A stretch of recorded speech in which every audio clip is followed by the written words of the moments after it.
Through the first hour of this movie, I kept thinking about how much this looks and feels like watching a video game on the big screen, with amazingly well done effects. The whole idea of pushing the characters into a new area with every chapter of the story, starting with the forest area, then the water area, and now the fire area, while returning back to the other areas for a few missions, feels very video gamey.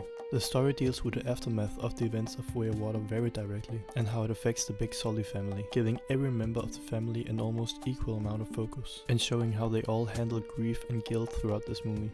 Avatar Fire and Ash doesn't do a lot new story-wise. It follows a lot of tropes, like a lot of big blockbuster popcorn movies do. It hints at a few possible turns the story could have taken that could have made the story deeper and different, but very quickly pulls back to well-known tropes, resulting in a story that doesn't take a lot of risks.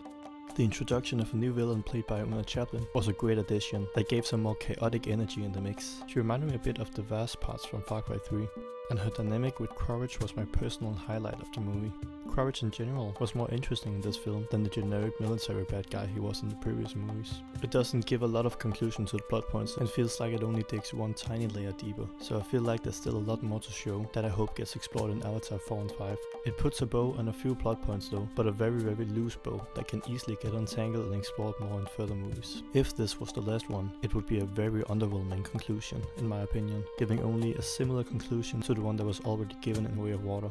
In a lot of ways it's very similar to Way of Water, except that I don't feel like the great music was as present in this one. This one was a lot more action-packed though, with a lot of huge set-piece battles at a lot of points through the story. The world of Pandora looks just as beautiful as always, and even more so, and the 3D effect is used in the best way I've ever seen. The illusion of depth it creates is very noticeable in every single scene and makes the world feel more real and that more magical. And even with the weaker points of this film in relation to the reliance on tropes, the point is an escape into another world, which it does well.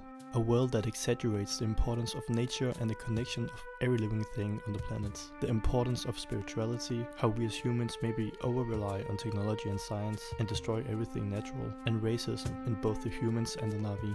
All three Avatar movies have shown these points very clearly and similarly, but expanding slightly those points with every movie. I let my expectations get the better of me and got a bit let down in regards to the story, but it might grow on me on a rewatch at some point. But I enjoyed the escapism into Pandora and the beautiful visuals.